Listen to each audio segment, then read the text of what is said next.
За 2013 оноос анх засгийн газар Монгол банктай хамтраад одоо орон сууцны хөнгөлөлттэй зээлийн хөтөлбөрийг эхлүүлсэн. 3.2 нь бол Монголтэй нөхцөлтэй байна бүх хүнд. Уг нь бол эсрэгээрээ 3.2 нь зах зээлийн нөхцөлтэй. Зорилго нь болвол одоо энэ зорилттой бүлэглүүгээ зөвлөсөн Улаанбаатар хотын утааг бууруулах тийм үү? Улаанбаатар хотын төвчрлийг бууруулах. Хот төлөлт болон орон сууцлалтын төлөвлөгөөнд бол гол суурь нь бол ерөөсөө дэд бүтцийн асуудал. Ер нь аль ч улсад бол энэ зорилттой бүлгийн иргэдэд чиглэсэн орон сууцны төсөл хөтөлбөр бол орлого нийцсэн орон сууц гэж. Олон улсын туршлагыг хараад мөн одоо ирээдүйд болох эрэлт нийлүүлэлт эдгээрийг тооцож үзээд одоо манай улсын хувьд бол нэгдсэн одоо тийм шинэ тогтолцоо тэр эрэлт нь өндөр байгаад шүү дээ. Тэр эрэлтийг нь бол ийм төрийн бага хэмжээний мөнгөөр хувийн их хэмжээний мөнгөийг хөшөөрүүлж байгаа юм болно. Хөнгөлөлттэй зээлийн бүтээгдэхүүн бол Казахстан гэдэг юм улсуудыг харьцах болоод одоо дандаа ерөнхийдөө зорилттой бүлэгтүүд хөлчлөд өгсөн. Энэхүү орон сууцны хуримтлын банк нь иргэдээс урт хугацааны хуримтлалыг татан төвлөрүүлж тэдэнд орон сууцны зээл олгоход төвлөрөн ажилладаг. Яг энэ дэлхийн нийт хэрэгждэг одоо урт хугацааны орон сууцжуулалт хамрагдахад орон сууцны хугацааны хуримтлалыг иргэд өөрсдөө үүсгэдэг юм.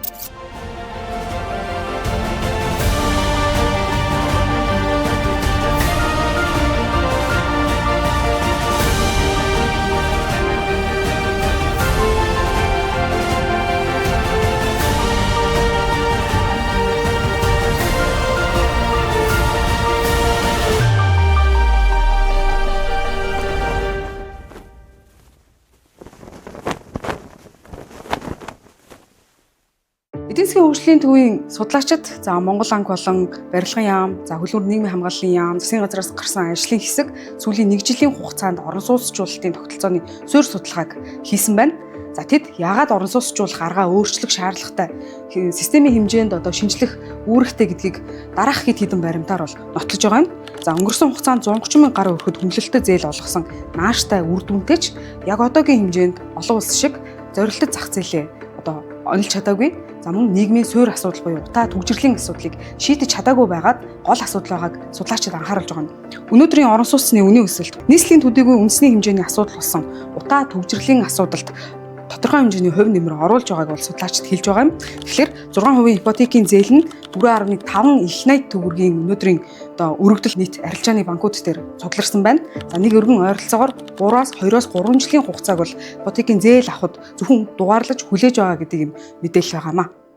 Сэргээгт гэрчим үчгээд байгаа штэ захилгааны тиймэрхүү халаалтын асуудыг төр зэсгээ шийдэж өчтдөг. Төр зэсгээ шийдэж явахдаа бас нэг тодорхой хэмжээний хөв үсгээд тэрэн дээр урьдчилгаан гээд явдаг бол айл өрх болох олох гэж бодож байна. Төрөөсөө орон сууц маягаар ард иргэдэг залуучуудад хэмжээд өрн болох байх гэж боддог шүү дээ. Тэрнээсээ урьдчилгаа гэдэг бол одоо бас чанга асуудал шүү дээ. Одоо жилээс жилд байр нүүн өсөд байдаг. Тэгээд тэрний чинь дагуулаад нөгөө урьдчилгаа өсөд явчихна. Тэр болгон дээр чинь бас асуудалтай шүү дээ. Хүн чинь нөгөө 0.7 газартаа бол айгүй чөлөөтэй сайхан амьдарч байгаа шүү дээ. Тэнгүүд нэг 40 м квадрат болгоод жижигсгээд оруулж гарч чинь хүнд бас 5 туханд болно. Тэгээд ам бүлийн нөхцөл байдал бас тэр тал дээр бол бодолцмоор гэж санагдаж байна. Энэ байрыг түрүүн очиж асуусан чинь юу ашиглалтанд орсон юм гэсэн чинь ороогүй байгаа л гэж хэлжсэн. Тэгээд одоо үн ханшин ямар шүүч байдیں۔ Тэгэл одоо нэг түрээсийн байраар түрээс өндөр байгаа болов. Түрээс нь айгүй өндөр ээ шүү дээ. Малчины орооны тэр Баян Монголд нэг өвгөргнийх байна гэдэг. Тэгээд саяхан байр түрээсээс 2 сая хэдэн зуун гэсэн бэ. Тэрүүгээр сарын түрээс нь. Одоо тэр банкны эдийн засагч шийдэж өгч байгаа банкны эдийн засагчид одоо хэдэн хувийн чөлөө авдаг. Тэр бол нууц биш шүү дээ. Одоо Монголд одоо миний таньж мэддэг хүмүүс бүгд ипотек нэлээд хүмүүс авахнагдаж байна. Банкны эдийн засагчид тэдийг өгсөн л юм шүү дээ. Ноочд дугаар нь их байна. Энэ миний энийг тэгээд бодлогоо зохицуулаад өгчих юм бол бас энэ залууг ирүүлбэл ипотекийн зээл бол хэрэгтэй байхад ёстой хэдэлтэй юм бол. Өөрөөр хэлбэл одоогийн хөтөлбөрийн 6% хүүтэй ипотекийн зээл нь нэгэн төрлийн бүтээгдэхүүн байгаа учраас хөрөнгө оруулагчид, оролцогчдод одоо хязгаарлагдмал санхүүжилтийн нөхцөл байдал хязгаарлагдмал байгаа учраас бүтээгдэхүүний нэр төрлийг нэмэгдүүлэх шаардлагатай гэж үзсэн байна. Манай орны хувьд бол бид нар жижиг эдийн засагтай санхүүгийн хөгжил султай тийм орнуудад тохирох загварыг бол бид нар сонгож хэрэгэлсэн гэж болно. За юу гэхээр зэрэг мэргэжлийн санхүүгийн байгууллагууд орон сууцны ипотекийн зээлээ олгоод тэрийг нь орон сууцны ипотекийн зээлийг үн цаасжуулах мэрэгжлийн байгууллага байгуулад тэр мэрэгжлийн байгууллага нь хөрөнгөөр баталгаажсан үн цаас буюу ипотекийн зээлээ баталгаажсан бонд гэдэг юмыг гаргаад одоогоор нөгөө хөрөнгөний захын хөрөнгө оруулагч нь хөгжөөгүй одоо тийм байгаа болохоор зэрэг төв банк одоо энийг нь санхүүжүүлээд энэ хөрөнгө оруулагчийн үүргийг гүйцэтгээд ингээ явж байгаа. За тэгээд энэ санаач бол яг тэ бидэнд монголчуудын ч бас бодож олсон юм бишээ. Үндсэндээ дэлхийн томоохон судалгааны институтуудаас санал болгож ирсэн тийм тогтолцоо юм байна. Яг хоо энэ дээр нь бол нөгөө бид нар нөгөө байгууллагын зохион байгуулалтнуудаа, санхүүгийн сахилгамуудаа энэ гэдэг утгаас бол энийг бол цааш нь зах зээл рүү шилжүүл гэж одоо улсын байгууллагууд их шахдаг тэрэмж зүйтэй. Тэгэхээр одоо бүтцийн хувьд бол бүрдэл болчихсон. Харин одоо хөрөнгөний зах зээлээс санхүүжүүлэх боломжийг өргөдөх ёстой гэдэг дээр анхаарах шаардлагатай байна. Хоёр юмд бол бид нар анхаарах шаардлагатай байгаа. Нэгдүгээр санхүүжилтийн тогтолцоо маань одоо үр ашиггүй болчихсон байна гэдгийг бол наад чинь үзүүлэлтүүдээр нь шалгаад нотлоод ингээ гаргаад ирсэн. Тэрний одоо нэг илэрхий том жишээ нь бол юу вэ гэхээр орон сууцны ипотекийн зээлийн эрэлт мундаг хуримтлагдаад одоо хүмүүс одоо их удаан хугацаагаар 24 сар энэ хүлээдэг болсон байна. Энэ бол өөрөө хэцүү. Яагаад гэвэл тэр оронд нь нөгөө сонгосон орон сууцнд зарагдчих гайд байдаг. Тэгээд нөгөө барилгын компани тэр 24 сар бас зээлийнхаа хүүг төлөөд байдаг. Тэгээд ингээд аль талдаа ийм асуудал үүсэж байна. Тэр энэ бол өөрөө санхүүжилтийн систем өөрөө тохиромжгүй байна гэдгийг илтгэж байна. Гэхдээ энэ одоо санхүүжилтийн системийг ингэж өөрчлөнө гэдэг юм нь өөрөө их зөв, тэгээд ойлгомжтой, сюрпризгүй одоо тийм гинтийн тийм шийдвэргүй тэр байх нь их чухал. Тэр энэ 6-8% одоо ингээл их мундаг томьёо зохиогоол энд нь тэдэн хуваар энэ ч тэдгээл ингээл олон юм ингээ хийгээд болохоор хүн болгон ингээд нэг тийм амьдралд олдсон ганц боломжоо ашиглах байгаа юм шиг юм төвхтэй байдалд ороод нөгөө зах зээлийнхаа системийг хөгжүүлэхгүй боогдуулаад байна. Одоо байгаа орон сууцны ипотекийн зээлийн 3/2 нь бол хөнгөлөлттэй нөхцөлтэй байна бүх хүнд. Уг нь бол эсрэгээрээ 3/2 нь зах зээлийн нөхцөлтэй, 3/1 нь хөнгөлөлттэй. Тэр нь үнэхээр одоо тэр одоо энэ гэр хорооллыг барилгажуулах ч гэдэг юм уу, Улаанбаатарын утааг бууруулах ч гэдэг юм уу, эсвэл одоо амьдрал нь хүнд байгаа хүмүүсийн амьдралыг тэтгэгч байдаг юм уу, эсвэл төрд үнэхээр чухал ажил үүрэг гүйцэтгэдэг хүмүүсэд доромшуул болгодог ч юм уу. Ингээд ийм яг оновчтой зорилтдуулгын тодорхойлсон ийм хэлбэртэй олгогдоод дийлэнх зах зээлийн нөхцөлөнд дагсан орон сууцны ипотекийн зээлээ хэрэгэлдэг байх юм бол энэ тогтолцоо хугацаанд доктортой явж ирнэ гэсэн. Тэгээд өнөөдөр бол 6% хөтөлбөрийн одоо хөнгөлөлтөө зээлийн хөтөлбөрт бол дийлэнх иргэд хамрагдаж байгаа. Нөгөө сонголт нь болохоор арилжааны банкнаас одоо олгож байгаа энгийн орон сууцны зээлэнд 18-аас одоо өнөөдрийн хүүгээр бол 23 орчим хүүд арилжааны банкны зээлд бол тодорхой хэсэг хүмүүс бол одоо хамрагдах боломжтой хамрагдаад явж байгаа. Тэгэхээр өнөөдөр үүсэж байгаа нөхцөл байдал юу вэ гэхээр энд бол одоо хамрагдах боломжтой хамрагдаад явж байгаа цөөхөн хүмүүс нь үүдэг. Тэд нэг хамрагдаад явждаг. Гэтэл 6% дээр бол одоо бүгд ингэж авах гээд очрол дараалал үүсгээд өнөөдөр бол одоо 2-оос доотлон 3 жилийн бүлэгтийн нөхцөл байдал үүсэж байгаа. Тэгээ энэ нөхцөл байдал бол одоо жил ирэхтсэн бол улам хүндрэх магадлалтай байгаа. Яг л манай Монгол орн бол залуу одоо орн тий дунгаж наслт залуу мөн нийслэл Улаанбаатар хотын 50 гаруй хувь нь бол одоо орон сууцнд одоо хамрагдаагүй орон сууцнд амьдрахгүй байгаа тий. Өрхийн сардаа олж байгаа нийт орлогын 3/1-ийг орон сууц худалдаж авах эсвэл түрээслэхэд зарцуулдаг бол энэ нь олон улсын дунджаар хэвэн гэж үздэг. Гэтэл монголчуудын сард олж байгаа орлогыг харьцуулахад орон сууцны үн 2-оос 3 дахин өндөр байна. Өөрөөр хэлбэл бидний орон сууц худалдаж авах чадвар муу, хүртээмжгүй гэсэн ангилалд ордог. Тиймээс цаашид орлогод нийцсэн дундаж хэрэглэн тохирсон орон сууцыг нэмэх байдлаар шийдвэрлэх шаардлага үүссэнийг судлаач хэлж байна.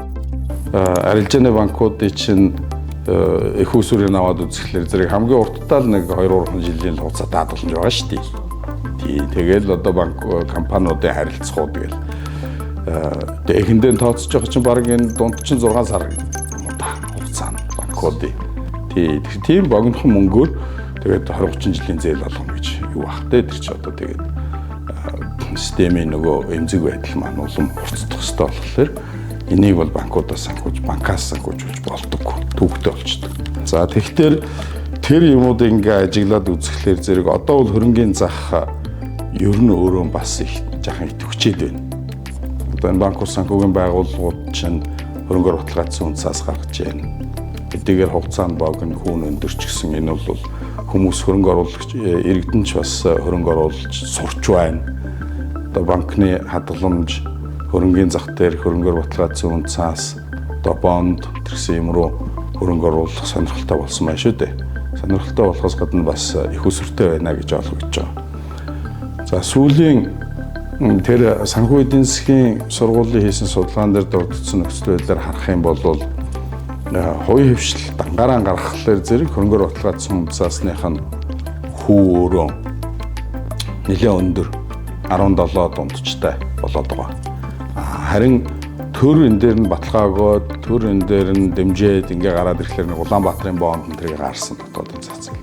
Тэр нь бол 10 орчим гараад байгаа. Хоёр ч одоо нэлээд том зөрүү шүү дээ тийм ээ. Жилийн бараг 7-8% зөрүү гэдэг чинь бол том зөрүү байгаа.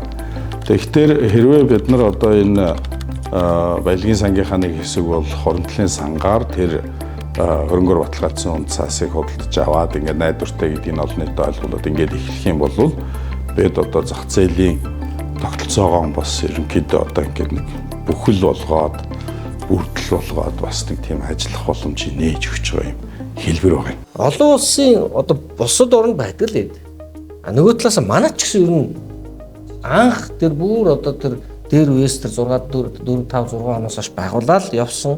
Одоо зүгээр нэг бүрэн ажиллахгүй байгаа, бүрэн ингээд энэ тогтолцоо нөр хэрэгжихгүй байгаа юмыгаа илүү сайн хэрэгжүүлээд бүрэн болгоё, улам сайжруулад явъя л гэсэн санаа шүү дээ. Одоо нэг юм нэг энэ баталгааны бүтцэн жишээлбэл ингээ хагас ажлаад, хөрөх чадварын бүтцэн хагас ажлаад, үнц цаасруулах бүтцэн хагас ажлаад манай ч ер нь огт байхгүй ш ингээд бүгдээр нэг юм одоохонд нэг хагас ажилласан юм байгаад байгаа юм. Тэгэхээр энийг л бид нар одоо хуулийн байгуул батлуулж агаад хууль эрх зүйн орчныг сайжруулж агаад тэгээд төр хувийн хвшлийнх нь энэ оролцоогийнх нь механизмыг одоо зөв болгож агаад тэгээд цаашаа явбал одоо илүү байх юм болов гэж ялангуяа энэ олон улсын банкны гаргаж байгаа зөвлөмж дотоодын энэ зөвлөхүүдийг өгöd байгаа зөвлөмж тэр байна л да. Гэхдээ дахиад хэлэхэд одоо байгаа нөхцөл байдалтайгаа энэ зах зээлийн шинээр би үүсгэж байгаа механизмаа яаж те уялдуулах вэ гэдгээр сайн бодож л одоо Тэгэхээр өнөөдрийн хөнгөлөлттэй ипотекийн зээлийн хөтөлбөрт Монгол банк болон улсын төсөв засгийн газрын санхүүжилт зэрэгс ихээхэн хамааралтай. За хувийн хвшлийн оролцоо маш бага байна. За мөн урт хугацаанд Монгол банкыг энэ хөтөлбөрийн шин чанартай, төсвийн шин чанартай үйл ажиллагаанд оролцуулах одоо боломжгүй гэдгийг бол олон улсын валютын сангаас бараг сүүлийн 10 гаруй жилийн хугацаанд бол зөвлөж байгаа юм. Тиймээс Дэлхийн банкнаас за Монгол банкнаас энэ ипотекийн зээлийн санхүүжилтийг шилжүүлэх замын зураг, техникийн нөхцөл зэрэг мэргэжлийн нарийн зөвлөгөө, замын зургийг өгöd байгаа юм байна. Дэлхийн банкнаас өгж байгаа зөвлөмжөд татаас ихтэй, төрийн дэмжлэгтэй, орон сууцны зээлийн загвараас хямд өртөгтэй, эрчим хүчний хэмнэлттэй, ялангуяа гэр хорооллын орон сууцчлалтыг дэмжих, зах зээлийн загварт суурилсан санхүүжилтийн тогтолцоонд шилжихийг зөвлөж байгаа юм. Ипотекийн зээлийг дахин санхүүжүүлэх тогтолцоог улам бэхжүүлэх шаардлагатай гэх зөвлөмж өгсөн. Өөрөөр хэлбэл зах зээлийн хүүтийн ипотекийн зээлийг дахин санхүүжүүлэх, хувийн хөрөнгө оруулалтыг татах зорилгоор ипотекийн зээлээр баталгаажсан үн цаас гаргах төрийн дэмжлэг зайлшгүй хэрэгтэй гэж үзэж байна. Мөн ипотекийн зээлийн батлан даалтын тогтолцоог нэвтрүүлэх, ингэснээр олон улсын сайн туршлагад үндэслэн зорилттой бүлэгт орон сууцны зээл олгоход банкуудын санхүүгийн эрсдлийг хуваалцах хүртээмжийг нэмэгдүүлэх шаардлагатай гэж үзжээ. Мөн урт хугацааны төгрөгийн санхүүжилтийг бий болгох, мөн урьдчилгаа төлбөрийн хуримтлал үүсгэх, сайн дурын хуримтлалын тогтолцоог дэмжих буюу төрийн татаас нэг хөнгөлөлттэй байдалд хамаарал багтай орон сууцны зээлийн санхүүжилтийн тогтолцоог хөгжүүлэх шаардлагатай гэх хэд хэдэн зөвлөмжийг өгсөн байна. Хөлийг банкуудын хөрөх чадвараар хангах банкны бүтэц зал зайлшгүй байх шаардлагатай Монгол банкнаас тусдаа гэж ихэд бүгд салдэгтээр хэлж байгаа. За Ерөнхийдөө бол яг одоогийн хувьд гэх юм бол Монгол банк маань бол яг одоогийн хөнгөлөлтөө тогтолцоо 6% хөнгөлөлтөө санхүүжилтийн тогтолцоо нь бол салшгүй нэг асуулт болж байгаа. Яагаад тэгэхээр бол хөрөх чадварыг ер нь хөнгөлөлт нь бол хангаа явж байгаа. Тэгэхээр бол яг гинт одоо огцомжилчих боломжтой таарах байх. Тэгэхээр яг доктор тэр нөгөө хүлээж авах бүтцэн бэлэн болсны дараа тэрийг одоо баг багаар шилжүүлэх болоо гэж харж байна. За ер нь талууд бол яг банкуудын банк байна гэж ярьж байгаа. За өмнө нь бол орон сууц санхүүжилтийн корпорац Солонгосын загвартай адилхан гэж харж байгаа. Одоогийн байдлаар шинэ бүтцэн Монгол банкны ипотекийн татаастай хөтөлбөрийг цааш үргэлжлүүлэх чиг үүрэгтэй байх ба энэ шинэ бүтцэн арилжааны банкуудын урт хугацааны хөрөх чадварыг хангах болон ипотекийн зээлд баталгаа гаргах чиг үүрэгтэй байхаар дотоод болон гадаадын судлаачдын судалгааны ажил явагдаж байгаа. Ипотекийн нийт зээлийн 70%-ийг 6% зээл эзэлсэнийг харвал төр энэ зах зээлд хэтих оролцсон илэрхий байна.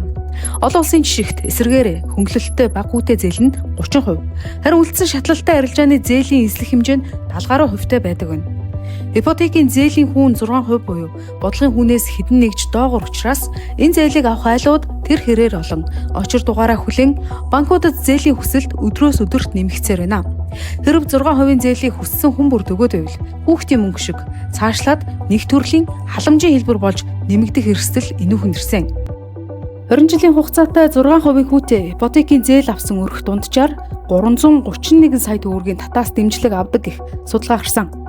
Судлаачид арилжааны хүүтэй зээл болон 6% хөтөлбөрийн зээлийн график төлөлтийн ялгааг дараах байдлаар гаргасан байна. Жишээлбэл эргэн доржих 214 сая төгрөгийн орон сууцыг ипотекийн 6% хөнгөлөлттэй 150 сая төгрөгийн дүнтэй зээлийг 20 жилийн хугацаатай авсан. Доржих сар бүр 1 сая 75 мянган төгрөгийн төлөлт хийж 20 жилийн хугацаанд нийтдээ 257 сая 915 мянга 181 төгрөгийн төлөлт хийнэ. Харин яг ижил хэмжээтэй ижилхэн үнийн дүнтэй арилжааны зээл авсан болдыг 1 сарда 2.4 сая төгрөгийн төлөлт хийж 20 жилийн хугацаанд хүүгийн төлөлтөд нийтдээ 589 сая төгрөг төлнө. Өөрөөр хэлбэл 20 жилийн хугацаатай 6% хүүтэй ипотекийн зээл авсан өрх дунджаар 331 сая гаруй төгрөгийн дэмжлэг авч байна. Гэтэл хөнгөлөлттэй зээл авсан иргэд ийм хэмжээний татаас дэмжлэгийг хөтөлбөрийн хүрээнд авч байгаагаа мэддэггүй байна. Олон улсад тогтсон жишг аргачлалаар өрхийн жилийн орлогыг 3 дахин үржүүлсэн үнэтэй орон сууцыг орлогод нийцсэн орон сууц гэж үздэг байна. Өөрөөр хэлбэл орон сууцны үн жилийн орлогыг 3 нугалсан дүнтэй тэнцэж байвал түүнийг зохистой харьцаа гинэ. Гэтэл манай улсад энэ харьцаа 7.8 байна. 2024 оны байдлаар Монгол улсад өрхийн медиан буюу дундаж орлого нь 2.3 сая буюу жилийн орлого нь 28.4 сая төгрөг байна. Монгол улсад бүртгэлгүй далд эдийн засгийн нөлөөллийг тооцсон ч 28.4 сая төгрөгийн орлогод нийцсэн орон сууц нь ойролцоогоор 86-аас 144 сая төгрөгийн хооронд байх ёстой. Тооцоо байгаа ч өнөөдөр 220 сая төгрөгөд авжээ. Үүгээр хэлэх гэсэн санаа бол орлогод нийцсэн орон сууц, гэр хорооллын бүсэд, мөн нам давхрын болон амны орон сууцад төрийн дэмжлэгтэй ипотекийн хөтөлбөрөнд олдохгүй байгааг харуулж байна. Их сургуулаа төгсөөд 6% татаастай зээл авах амьдралын зорилго мөрөөдөлтэй болдог Монгол залуусын эрэлтэд нийцсэн тэдний орлогод тохирох санхүүжилтийн шин тогтолцоог бий болгох саналыг судлаачид дэвшүүлээд байна. Яг одоо арилжааны банкуд жилийн 18-аас 23% хүүтэй ипотекийн зээл өгч байгааг 8-аас 12% руу бууруулвал иргэдэд ээлтэй зээл болно. 6% зээлийг өрх бүрд өгч чадахгүй тул хүүгийн дарамтыг бууруулахад анхаарах учиртай юм. Ингэхдээ 6% зээлийг зорилттой бүлэгт олгодгоороо олгож, одоогийн арилжааны хит өндөр хүүгээс арай бага хүүтэй зээлийн бүтээгдэхүүнийг нэвтрүүлэхэд төрийн хийгээд санхүүгийн системийн бодлого чиглэж нүүдлээ энзүг чиглүүлнэ. Өөрөөр хэлбэл олдоц муутайч бага хүүтэй 6% зээл, эсвэл 24% хит өндөр хүүтэй зээл гэсэн хоёрхан сонголттой. Дээшээ тэнгэр хол, доошоо газар хатуу бүтэц шинэ дүрм тогтоох тэр нь системээ эвддэггүй. Аль алиндаа ээлтэй байх шийдлийг эрэлхийлж байна. Яг энэ орон сууцны банк гэдэг бол банкуудын банк байхгүй. Энэ бол одоо энэ арилжааны банкуудтай өрсөлдөх банк биш. Энэ бол гадна дотоодоос болон гадаадаас урт хугацааны 10, 15, 20 жилийн одоо ийм зээлийн бүтээгдэхүүн санхүүжилтийн их усруудыг тавьж ирнэ л гэсэн үг шүү дээ. Тэгээд арилжааны банкудад өгөөд арилжааны банкуд нь өстой дээр орон сууц бодлож авах гэж байгаа хүмүүсийн өрхийнх нь орлогод нийцсэн. За мэдээж хамгийн түрүүнд бол одоо юу гэх юм хотын А төв хэсэгт бол одоо бид нар заавалчгүй тийм хөнгөлөлттэй зээл өгөх шаардлага байхгүй шүү дээ. Тийм биз дээ. Үнэхээр одоо тэр гэр хороолол өөрийнхөө амныхаа орон сууцыг сайжруулад аятаа тухтай амьдрах гэдэг тэр иргэдээ өнөөдөр хөдөө орон нутгийн аймгийн төвдөр амьдарч байгаа сумын иргэдэр амьдарч байгаа тэр амны орон сууцаа сайжруулах гэдэг тэр хүмүүсээ мэдээж төлөхөд дэмжигтэй. А нөгөө талаасаа анх удаа орон сууц авч байгаа тий. Эсвэл нөгөө одоо манай ч нэг бодлогын буруу нь болохоор энэ ерөөс ипотекийн зээлийн энэ боломжийг ерөөс амьдралд ганцхан удаа олдог боломжийг хараад байгаа байхгүй. Тэр зөв иргэн талаас зөв. Тэгэхээр бүгд одоо тэр боломжийг ашиглах үст. А тэгэхээр тэрийг ганц удаа биш. 40 метрийг хавдраад одоо залуучууд метрийг хавдраад байр аваад дахиад тэрийгээ 2-3 жилийн дараа 50-60 болгож болно шүү дээ. Томруулаад хүний амьдрал байна тийм биз дээ. Хүмүүс ер нь ингээд хүний амьдралын циклийг харахаар нэг 5-8 жил хүн ингээд орон сууцаа ямар нэгэн байдлаар одоо шинжилгээ томруулаад ингээд явж байгаа байхгүй. Хүүхдийн тоо хүний амьдралын төдий олгоо шалтгаад. Тэгэхээр тэр боломжийг олгоод бид нар орон сууцнд орцсон байгаа хүмүүс дахиад орон сууцаа томруулахад тэр хөнгөлөлтөй зээл нь байдаг. Тийм л боломжууд олгочих юм бол өнөөдөр дэрж ингээд ингээм бүхэн одоо 6% лөө ингээд яагаад ах вэ? Боломж байхгүй. Тэг чи ойлгомжтой шүү дээ. 6% чи ерөөсөө их үүсэр нь өөрөө хуучин ч юм бол 400 тэрбум төгрөгөл жил бүхэн зардаг байсан шүү дээ. А одоо сая нөгөө хоримтлын сан би одоо хоримтлын сангийн 500 тэрбум гэхээр жилд нэг их 80 төгрөгөөр 9000 байхгүй. 9000 айлыг энэ чинь нөгөө нэг хүнд оногддог дээд хэмжээ чинь 100-аас 150 сая төгрөг шүү дээ. Тэгэхээр 9000 айлыг л асуудаг шийдвэр. Цаана 20,000 айл чинь ингээд юу бэлтчихдэг шүү дээ. Яг орон сууцны банк бол нөгөө банкуудын банк нөгөө том дандаа урт хугацааны санхүүжилт татад авчрах банк учраас бол одоо юу гэх юм тийм одоо байгаа нэг арилжааны иргэдийн хадгаламжийг татаад тэгээд тэр нь эрсдэлд ороод банкуд хампуурдаг шиг тийм нөхцөл байдал үүсэхгүй шүү дээ. Тийм одоо ингээд бид нар бол Дэлхийн банктай ярьж байна, Азийн хөгжлийн банктай ярьж байна. Бусад улс орнуудад байдаг энэ housing finance буюу одоо орон сууцыг санхүүжүүлдэг энэ тогтолцооны шинжилгэүүдийг л зөв хийж иргэд одоо хамгийн гол зорилго иргэдэд орлогод нийцсэн орон сууц эрсдэлтэй бэлэн байх ёстой. Хоёрдугаар орлогод нийцсэн зээлийн бүтээгдэхүүн энэ бэлэн байх ёстой. Тэр энийг л одоо тогтолцооны шинжилгээ хийх юм байна. Суусан зах зээлийг судлаа шүү дээ. Тэгээ өгж байгаа гол зөвлөмж бол энэ зах зээлийн санхүүжилт болон эрсдлийг бууруулах үйлчилгээ үзүүлдэг нэг тийм нэг бүтцээ сайжруулаач л гэж хэлж байгаа байхгүй. Тэр нь юу гэсэн үг юм бэ гэхээр ерөөсөө банкны банк те. Банкуудад санхүүжилт олгодог, банкуудад санхүүжилт осоход нь тусалдаг ийм байгууллага байхгүй бол банкуд ч өөрөө мөнгө босгохлээр дотоодын зах зээл дээр, гадаадын зах зээл дээр мөнгө босгож бас нэг талаасаа дийлэхгүй. Тэр нь хангалтгүй байна те. Өнөөдөр ингэж яваад байгаа байдал. Нөгөө талаасаа өндөр хүүтэй их усүр байгаа учраас энэ их усүр чинь өөрөө өндөр хүүтэй босч ирж байгаа учраас энэ банкнуудын их усүр чинь өөрөө эргээд ипотекийн зээл болохоор одоо зах зээлийн хүчин тэгэл 17, 18, 5, 8, 19 зарим нь 20 гарцсан байгаа даа шүү дээ. Тэгэхээр энэ өндөр хүүтэй ипотекийн зээлэр чинь бос дундаж орлоготой заах хэцүү байна гэдэг ийм асуудал үүсэж байгаа. Тэгэхээр Дэлхийн банкны жишээлүүд өгсөн байгаа өнөөдрийн түвшинтэй өгсөн байгаа зөвлөмж. Энэ бол яг эцсийн байдлаар Дэлхийн банкны одоо техникийн тусалцаа аваагүй байгаа. Энийг аваад техникийн тусалцаа үзүүлээд зээлээ аваад энийг бас одоо тогтолцооны асуудлаар бас дахиж сайн нарийн ярих хэрэгтэй. Гэхдээ нөгөө талаас урьдчилсан байдлаар өгж байгаа үндсэн одоо зөвлөмж юу гэхээр энэ зах зээлийн санхүүжилт дахин санхүүжилт. Өөрөөр хэлэх юм бол банкудад бага хүүтэй зээл, бага хүүтэй их усүртэй зах зээлийн өнөөгийн нөхцөл байдлаас арай бага хүүтэй зээлийг их усүр босгоход тусал туслаа гэдэг чинь юу гэсэн үг гэхээр энэ байгууллага өөрөө санхүүжилт босгоно гэсэн үг шүү дээ. Тэгээ тэр утгаараа энэ чинь ингээд бичсэн байхгүй. Нэг талаас одоо Дэлхийн банкын бусад байгууллагаас ингээд бон гаргаад тий санхүүжилтээ босгоно. А нөгөө талаасаа зах зээл дээрээс гэсэн үг шүү дээ тий. Олон улсын зах зээл дээрээс хөрөнгө босгоно. А нөгөө талаасаа бос засгийн газрын одоо тодорхой хэмжээний хөрөнгөжүүлэл ногд бусад одоо ногдлаа шиг өгснийхээ хариуд нь авах одоо санхүүжилт нөхцөл байдал санхүүжилтийн инструментууд бас байна. Хэрэгслүүд бас байна. А тэгээд энэ байгууллага нь эргээд шаардлага хангасан санхүүгийн байгууллагууд гэж байна тийм. Одоо банкуд, бусад санхүүгийн байгууллагуудад өнөөдрийн энэ банкуудын босгож байгаа мөнгнөөс арай бага хугацаанд зээлийг босгоод эдгээрт одоо дамжуулан зээлтнэ л гэсэн үг шүү дээ. Тэгээд банкуд нь эргээд өрхөддөө ипотекийн зээлийг болгоно гэсэн үг. Орон сууцны санхүүжилтийн механизмыг сайжруулж, хүртээмжийг нэмэхэд иргэд болон үрхэл талдаа хайжуулахгүй гол асуудал бол иргэдийн урьдчилгаа бүрдүүлэлт, урт хугацаат хадгаламж, санхүүгийн дэмжлэгийн асуудал байдаг. Олон улсад ч өрхбөл орон сууцны урьдчилгаа бүрдүүлэх талд олон төрлийн арга хэрэгсэл ашиглаж дэмжлэгээ үзүүлдэг юм байна. Тухайлбал германчуудын орон сууцны санхүүжилтийн тогтвортой хүртээмжтэй бат бөх тогтолцооны ард 30 гаруй сая харилцагчтай Sparkasse банк байдаг. Иргэд Sparkasse банктай сар бүрийн хуримтлуулах дүн, хуримтлал үүсгэх нийт хугацаа мөн хүүг тохиролцсон хадгаламжийн гэрээг байгуулдаг. Ойролцоогоор 4.5-аас 6 жилийн хуримтлал үүсгэн урьдчилгаа төлбөрөө бүрдүүлсэний дараа ипотекийн зээлтэй хамрагддаг байна. Уг хадгаламжийн данс нь жилийн 0.1-ээс 1% хүүтэй бөгөөд засгийн газар төсвөөс нь жилдээ дунджаар 150 еврогийн урамшууллыг хуримтлал үүсгэж буй хадгаламж эзэмшигч иргэдтэй олгох юм байна.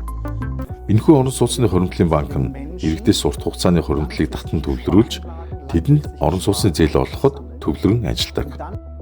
Хамгийн гайхалтай нь энэхүү зээлийн хүн тогтвортой байдагт оршдог. Иргэдийн зээлийн иргэн төлөгдөх хүүгийн түвшин баталгаатай буюу зах зээлийн хүүгээс бага түвшинд байдаг. Бид үүнийг урт хугацаанд хийх ёстой гэдгийг санах хэрэгтэй. Зүгээр нэг хурдан нэгдэх, хоёр дахь шийдэл гэх биш. Харин бид бүх зүйлийг системтэйгээр харах хэрэгтэй. Энэ зөвхөн нэг эсвэл 2 сарын турш биш. Харин дунд болон урт хугацааны хөгжил гэсэн үг юм. Та бүхэн төсөөлөд үзтээ 25 наснда хүүхэдтэй боллоо гэж үзвэл хүүхэд маань ирээдүйд өөрийн гэсэн орон сууц хэрэгтэй болно.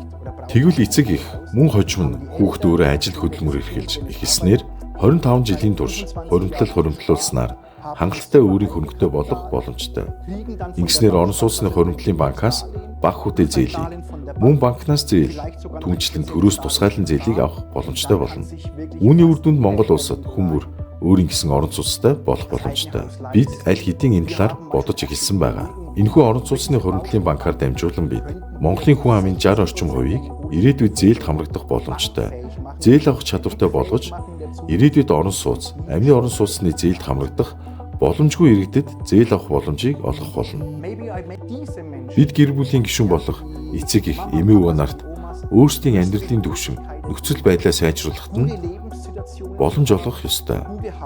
Холбооны бүгд найрамдах Герман улсын анхны канцлер Конрад Аденауэр нэгэнтээ орон сууцны нөхцөл сайтай иргэд аж аргалтай байдаг.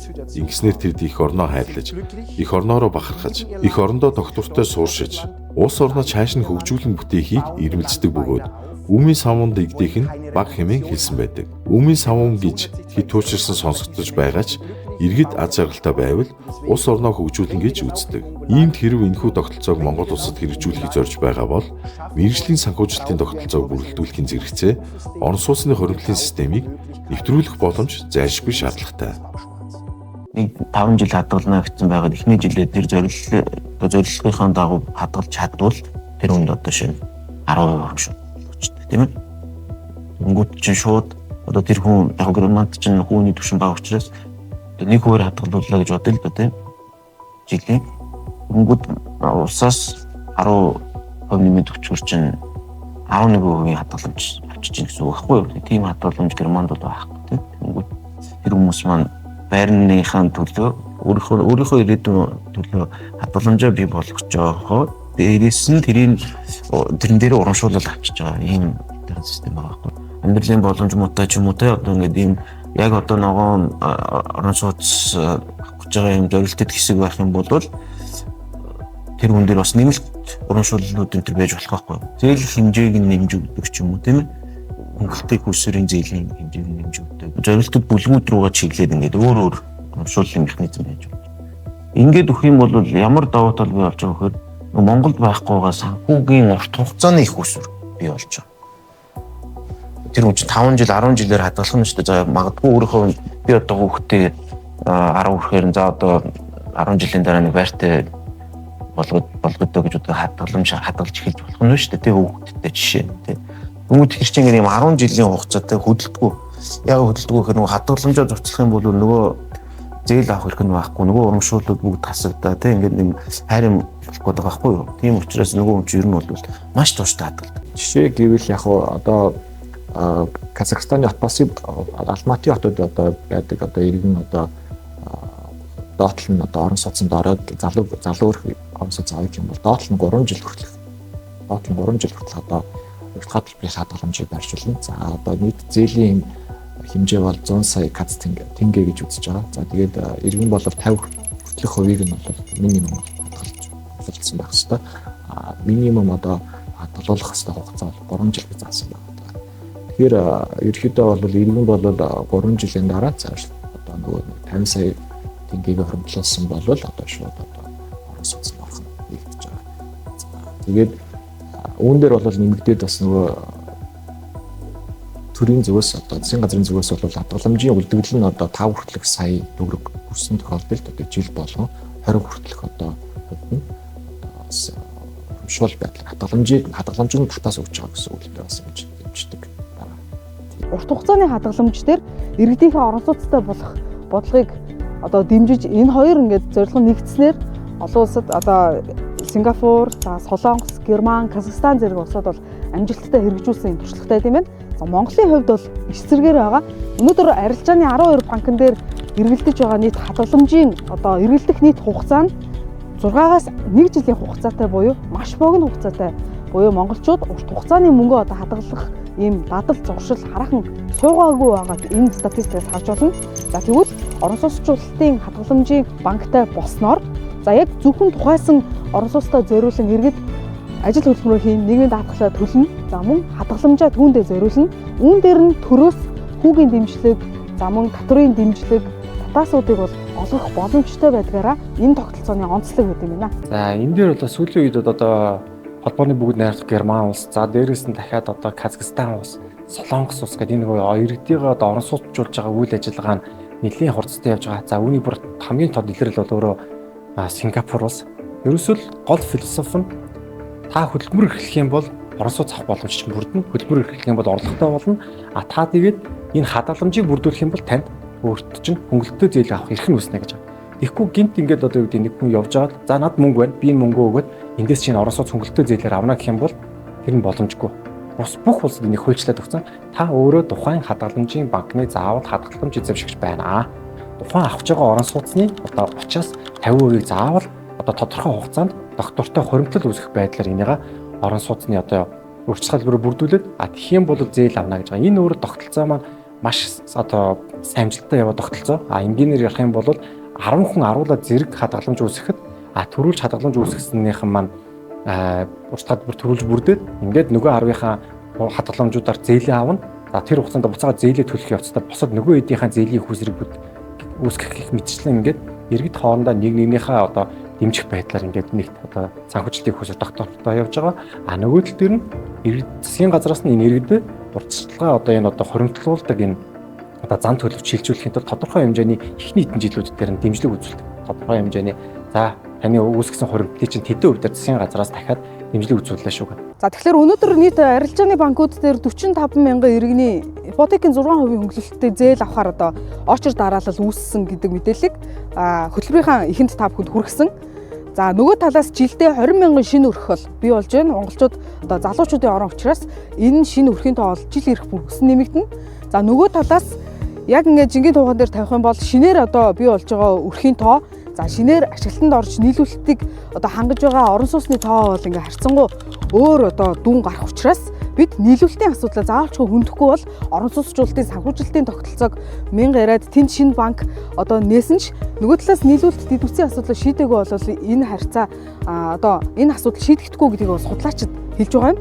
За учир нь бол Монголд сүүлийн 40 гаруй жилийн хугацаанд эрчим хүч ялангуяа тэр дундаа дулааны гекалаар хэмжигддэг газар доорх энэ дулаан хангамжийн одоо шинэ их усүр томоохон их усүрийг бид 40 жилийн хугацаанд барьж байгуулаг байна. Өнөөдөр Багтойргийн хэт нэгтрэлтэй бүс болон Улаанбаатар хоттой ингээд орон сууцны хороол хотхнууд чигжиж баригдж байгаагийн хамгийн том шалтгаан бол мэдээж газар доорх хот буюу иргэдийн одоо нүдэнд харагддаг дулаан дэд бүтцийн асуудал байдаг.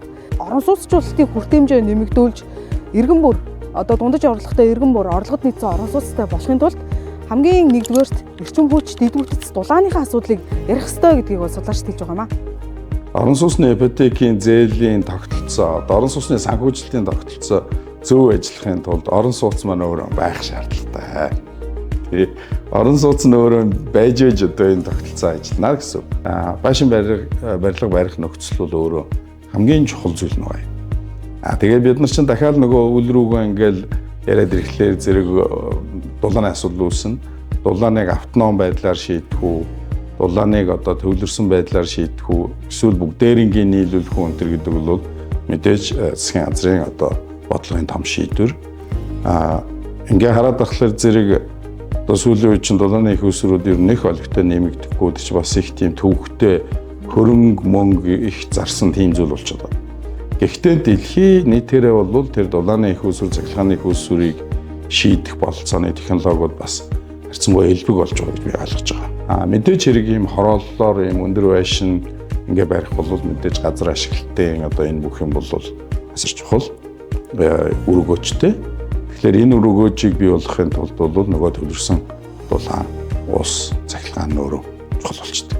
За цахилгааны яг Оросоос импортлж болдго юм гэхэд нөгөө хоёрын бол заашгүй бий болох шаардлагатай. Энэ дээр анхаарлаа сайн тавьж өгөх юм бол бас л аргагүй нөгөө орон сууцны үнийн хэд өсөлтийг хязгаарлах. Одоо тэр болцоо бүрднээ 100 мянган айлын орон сууцыг 100 мянган өрхийг цахилгаан дулаанд хамруулъя гэх юм бол ойролцоогоор 600 гкал цагийн дулаан 40 мегаваттын хүчин чадалтай станц бол шаардлагатай гэдэг судалгаа байгаа. Хамгийн дулааны их усрын дутагдлаас болоод одоо байгаа шугам сүлжээн дээр толгуурлсан хот үлд хийгдэд ирсэн. Энээс үүдээд юу болж байгаа гэх юм бол төвлөрөл ихсэж байгаа. Нэгтрэл хот өөрөө улам ихтарч чинь байгаа дулаан хангамжийнхаа сүлжээн дээр толгуурлсан л шинэ бүтээн байгуулалтууд хийгдэж байгаа юм. Одоо болохоор яаж байгаа гэхээр шинээр шинэ их усруудыг болохоор илүү тархан байрлуулж бага оврын хүчин чадалтай их усруудыг болохоор тархан байрлуулж ер нь хотыг болохоор илүү сэрэг өргөн хүрээтэй хөгжүүлэх төлөвлөгөө болохоор эрчим хүчний яам болон нийслэл хоёр болохоор одоо төлөвлөгөө гарган ажиллаж байна. За олгогдож байгаа ипотекийн зээлүүдийг одоо байршлаар нь харах юм бол за дийлэнх нь одоо хотын А бус буюу одоо төв хэсэгт одоо олгогдсон байна. За сүүлийн жилүүдэд бол одоо агаарын бохирдлоос одоо хүмүүс зайлс хийгээд урагшаага гүр даваад буюу 19-т 120 зайсан чиглэлд одоо энд байгаа орон сууцнууд бол илүү их ипотекийн зээл бол авсан байна. За энэ нь бол юутай холбоотой вэ гэхээр одоо дид бүтц буюу дулаан одоо төв магистралийн шугамыг дагж байгаа орон сууцны хотгонуудад одоо илүү их зээл олгогдсон байна гэсэн үг. За орон сууц ер нь хаана баригдаж байна гэхлээр ингээ хараад үзэхлээр бол дулааны шугам хаана, цахилгааны их уср хаана, тэнд л одоо орон сууцыг бол одоо барьж байна. Энэ нь бол төсөл одоо хэрэгжүүлж байгаа байгууллага юм бол буруу биш. Одоо байгаа дид бүтцийн өнөөгийн байдал маань ийм төрхтэй байна. За тиймээс одоо үүсэт байгаа нийгмийн эдийн засгийн асуудал, одоо агаарын бохирдол буюу төгжрөл, одоо хэд төвлөрүүлтийг бууруулахын тулд одоо энэ дид бүтцээ тэлэх, хотоод тэлэх одоо ийшээ чиглэж бол ажиллах хэрэгтэй. Ингэснээрээ одоо бидний нүдэнд үзэхэд харагдахгүй одоо дулааны шумуудыг илүү ингээд уртсгах, тэлэх энэ ажил руу бол хандуулах хэрэгтэй. Газар чөлөөлтийн асуудал бол хамгийн одоо нийлүүлэлтэд тулгардаг гол асуудал болохыг нийслэлийн иргэд сүүлийн 10 жилийн хугацаанд харж байна. Үе үеийн хотын мэр менежерүүдийн гол одоо энэ толгойн өвчин болсон газар чөлөөлтийн асуудлыг хэрвээ яралтай хугацаанд шийдэх юм бол маш урдан хугацаанд тэнд орон сууцаа барьж за газраа өгсөн иргэд буцаагаад одоо орон сууцсандаа орох боломжтой. За үүний нэг жишээ бол миний наад харагдаж байгаа Сэлб дид төв байна. Сэлб дид төвд ойролцоогоор сүүлийн 2 жилийн хугацаанд газар чөлөөлөлтүүд эрчимтэй явагдаж яг энэ хэсэг бол нийслэлийн бас нэг утааны одоо томоохон дөрвөн голомтын яг нэг нэсэн.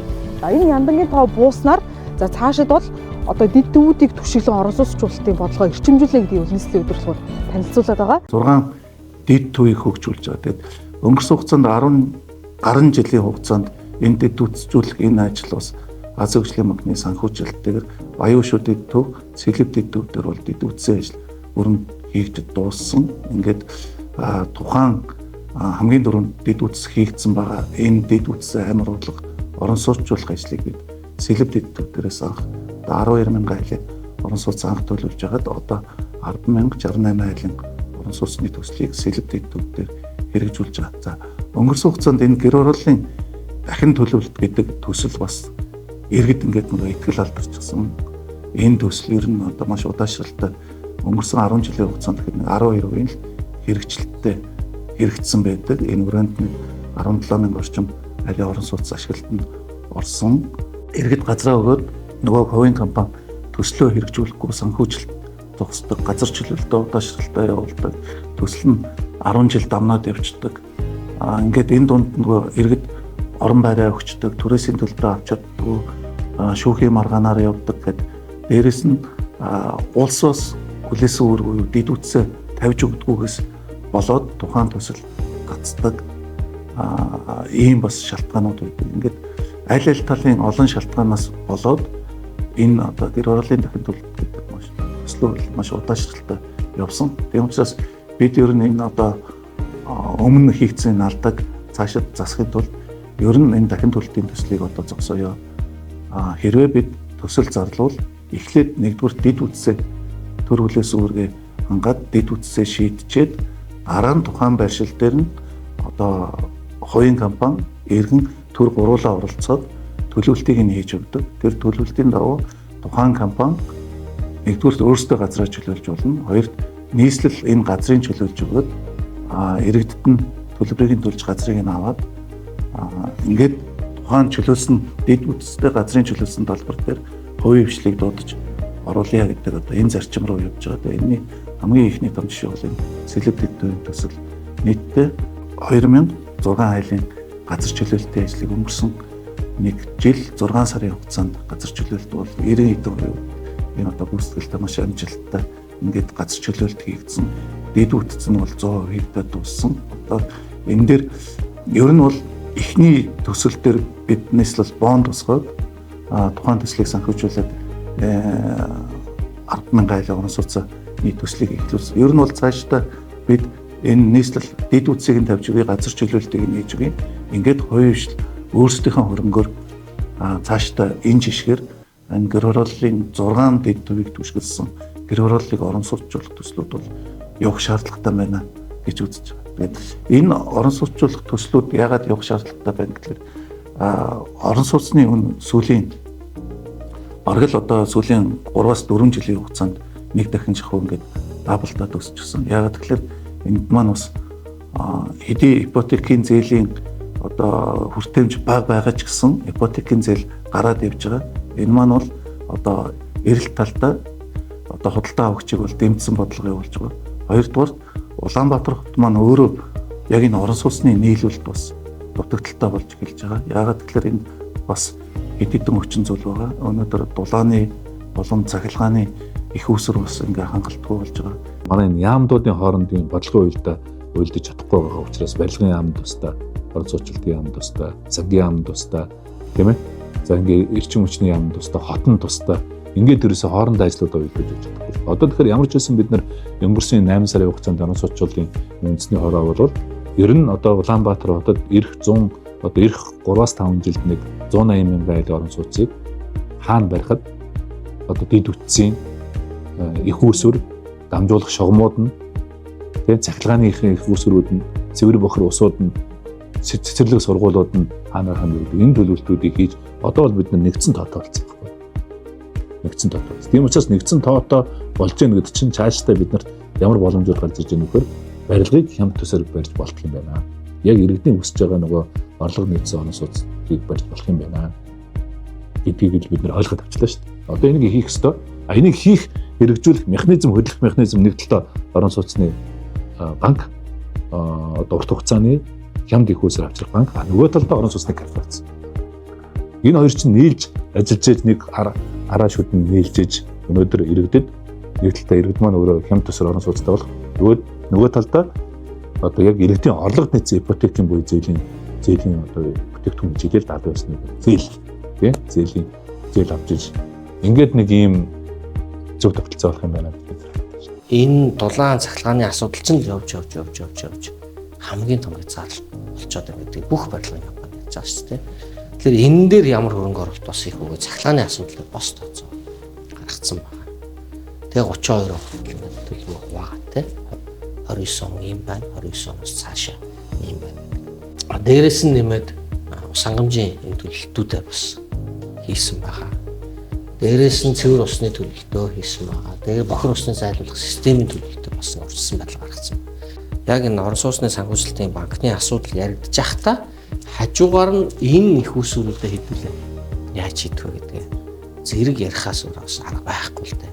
Тэгэхгүй бол дахиад хэлэхэд эн чинь ипотекийн зээл нь байлаа гэхэд орон сууц нь бас давхар байх хэрэгтэй. Орон сууц нь байхгүй бол ямар үр дүн гарах вэ? Зүгээр л өсөл ингээл хөсөлт болсон. Тэгэхээр энэ хоёр давхар явж иж эрэлт хэрэгцээ ингээд нийлж иж байрны ус тодорхой хэмжээнд доктортой.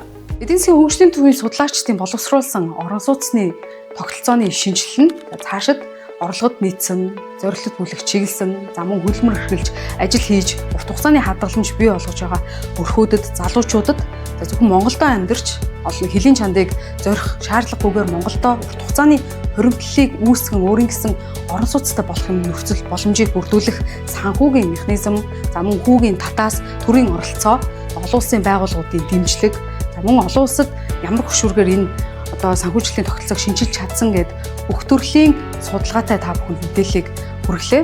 Анхаарлаа хандуулсанд их баярлалаа.